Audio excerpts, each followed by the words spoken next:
जैसे सिंदूर की लालिमा से मांग रच जाती है, जैसे ही विरजन के आने से प्रेमवती के घर की रौनक बढ़ गई।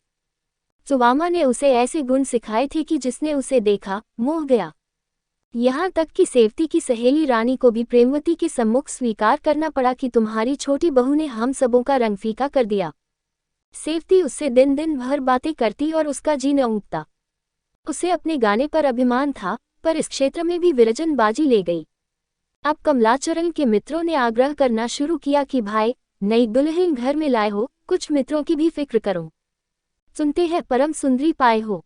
कमलाचरण को रूपे तो ससुराल से मिले ही थे, जेब खनखनाकर बोले, अजी दावत लो, शराबे उड़ाओ। हो, बहुत शोरगुल न मचाना, नहीं तो कहीं भीतर खबर होगी तो समझेगी कि ये गुंडे हैं। जब से वह घर में आई है, मेरे तो होश उड़े हुए हैं। कहता हूँ, अंग्रेजी, फारसी, संस्कृत, अलम गलम सभी घोटे बैठी है। डरता हूँ कहीं अंग्रेजी में कुछ पूछ बैठी या फारसी में बातें करने लगे, मुझे ताकने के सिवाय और क्या करूँगा। इसलिए अभी जी बचाता फिरता हूँ। यूं तो कमलाचरण के मित्रों की संख्या अपरिमित थी। नगर के जितने कबूतरबाज, कनकौलबाजा गुंडे थे सब उनके मित्र, परंतु सच्चे मित्रों में केवल 5 महाशय थे और सभी के सभी फाकेमस्त छिछोरे थे। उनमें सबसे अधिक शिक्षित मियाँ मजीद थे। ये कचहरी में अरॉयज किया करते थे। जो कुछ मिलता वो सब शराब में भेंट करते। दूसरा नंबर हमीदन खां का था। इन महाशय ने बहुत पैतृक संपत्ति पाई थी, परंतु 3 वर्ष में सब कुछ विलास में लुटा दी। अब ये ढंग था कि साय को सज धज कर गालियों में धूल फोंकते फिरते थे। तीसरे हजरत सैयद हुसैन थे पक्के जुआरी, नाल के परम भक्त, सेकंडों के दांव लगाने वाले, स्त्री गहनों पर हाथ मौजना तो नित्य का इनका काम था। शेष 2 महाशय रामसेव कलालल और चंद दूलाल कचहरी में नौकर थे। वेतन कम, पर ऊपरी आमदनी बहुत थी। आधी सुरापान की भेंट करते, आधी भोग विलास में उड़ाते। घर में लोग भूखे मरे या भिक्षा मांगे, इन्हें केवल अपने सुख से काम था। सलाह तो हो चुकी थी। 8 बजे जब डिप्टी साहब लेटे तो ये पांचों जने एकत्र हुए और शराब के दौर चलने लगे। पांचों पीने में अभ्यस्त थे। अब नशे का रंग जमा, बहक बहक कर बातें करने लगे। मजीद, क्यों भाई कमलाचरण, सच कहना, स्त्री को देखकर जी खुश हो गया कि नहीं? कमला, अब आप बहकने लगे क्यों?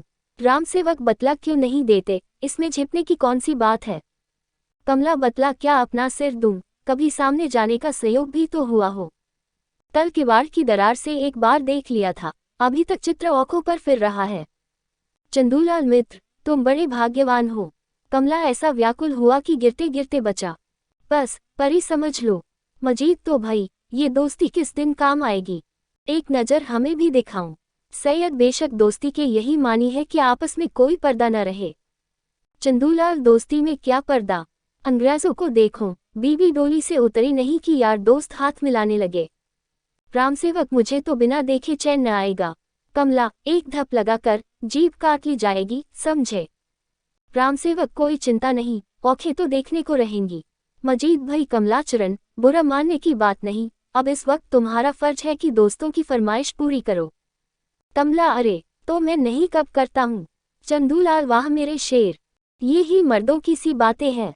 तो हम लोग बन ठन कर आ जाए, क्यों? कमला जी, जरा मुंह में कालिख लगा लीजिएगा, बस इतना बहुत है। सैयद, तो आज ही ठहरी न। इधर तो शराब उड़ रही थी, उधर विरजन पलंग पर लेटी हुई विचार में मग्न हो रही थी। बचपन के दिन भी कैसे अच्छे होते हैं, यदि वे दिन एक बार फिर आ जाते। ओह, कैसा मनोहर जीवन था। संसार प्रेम और प्रीति की खान थी। क्या वह कोई अन्य संसार था? क्या उन दिनों संसार की वस्तुएं बहुत सुंदर होती थी? इन्हीं विचारों में औंख झपक गई और बचपन की एक घटना आंखों के सामने आ गई। लल्लू ने उसकी गुड़िया मरोड़ दी। उसने उसकी किताब के 2 पन्ने फाड़ दिए। तब लल्लू ने उसकी पीठ मन जोर से चुटकी ली, बाहर भागा। वह रोने लगी और लल्लू को कोस रही थी कि सवामा उसका हाथ पकड़े आई और बोली, क्यों बेटी, इसने तुम्हें मारा है ना? ये बहुत मार मार कर भागता है, आज इसकी खबर लेती हम, देखो कहाँ मारा है। लल्लू ने डिब्बाए आंखों से विरजन की ओर देखा। तब विरजन ने मुस्कुरा कर कहा, मुझे उन्होंने कहाँ मारा है, ये मुझे कभी नहीं मारते। ये कहकर उसका हाथ पकड़ लिया, अपने हिस्से की मिठाई खिलाई और फिर दोनों मिलकर खेलने लगे। वो समय अब कहाँ नवरात्रि अधिक बीत गई थी। अचानक विरजन को जान पड़ा कि कोई सामने वाली दीवार धमधमा रहा है। उसने कान लगाकर सुना, बराबर शब्द आ रहे थे, कभी रुक जाते फिर सुनाई देते। थोड़ी देर में मिट्टी गिरने लगी। डर के मारे विरजन के हाथ पांव फूलने लगे, कलेजा धक धक करने लगा। चीखड़ा करके उठी और महाराजन चतुर स्त्री थी, समझी कि चिल्लाऊंगी तो जाग हो जाएगी।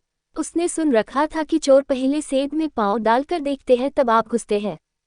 उसने एक डंडा उठा लिया कि जब पैर डालेगा तो ऐसा तानकर मारूंगी कि टोक टूट जाएगी। पर चोर न पांव के स्थान पर सिर रख दिया। महाराजन घात मन थी ही डंडा चला दिया। खटक की आवाज आई। चोर ने झट सिन खींच लिया और कहता हुआ सुनाई दिया, उफ मार डाला, खोपड़ी झन्ना गई। फिर कई मनुष्यों के हंसने की ध्वनि आई और तत्पश्चात सन्नाटा हो गया। इतने में और लोग भी जाग पड़े और शेष रात्रि बातचीत में व्यतीत हुई। प्रातःकाल जब कमलाचरण घर मन आए तो नेत्र लाल थे और सिर में सूजन थी। महाराजन ने निकट जाकर देखा, फिर आकर विरजन से कहा, बहू एक बात कहूं, बुरा तो न मानोगी? विरजन, बुरा क्यों मानूंगी, कहो क्या कहती हो? महाराजन, रात को सेंध पड़ी थी, वह चोरों ने नहीं लगाई थी। विरजन, फिर कौन था? महाराजन, घर ही के भेदी थे, बाहरी कोई न था। विरजन, क्या किसी कहारन की शरारत थी? महाराजन, नहीं, कहारों में कोई ऐसा नहीं है। विरजन, फिर कौन था, स्पष्ट क्यों नहीं कहती? महाराजन, मेरी जान में तो छोटे बाबू थे। मैंने जो लकड़ी मारी थी वो उनके सिर में लगी, सिर फूला हुआ है। इतना सुनते ही विरजन की भरिकुटी चढ़ गई, मुखमंडल अरुण हो आया। क्रुद्ध होकर बोली, महाराजन, होश संभाल कर बातें करो। तुम्हें ये कहते हुए लाज नहीं आती? तुम्हें मेरे सम्मुख ऐसी बात कहने का साहस कैसे हुआ? साक्षात मेरे ऊपर कलंक का टीका लगा रही हो। तुम्हारे बुढ़ापे पर दया आती है, नहीं तो अभी तुम्हें यहाँ से खड़े खड़े निकलवा देती। तब तुम्हें विदित होता कि जीभ को वश में न रखने का क्या फल होता है। यहाँ से उठ जाओ, मुझे तुम्हारा मुंह देखकर ज्वर सा चढ़ रहा है। तुम्हें इतना न समझ पड़ा कि मैं कैसा वाक्य मुंह से निकाल रही हूँ। उन्हें ईश्वर ने क्या नहीं दिया है? सारा घर उनका है, मेरा जो कुछ है उनका है।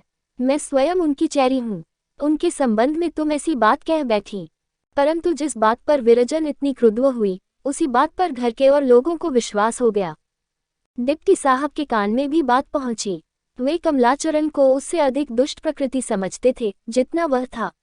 भय हुआ कि कहीं यह महाशय बहू के गहनों पर न हाथ बढ़ाएं। अच्छा हो कि इन्हें छात्रालय में भेज दूं।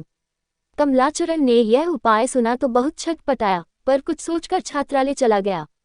विरजन के आगमन से पूर्व कई बार यह सलाह हुई थी, पर कमला के हाथ के आगे एक भी न चलती थी। ये स्त्री की दृष्टि में गिर जाने का भय था, जो अब की बार उसे छात्रालय ले गया।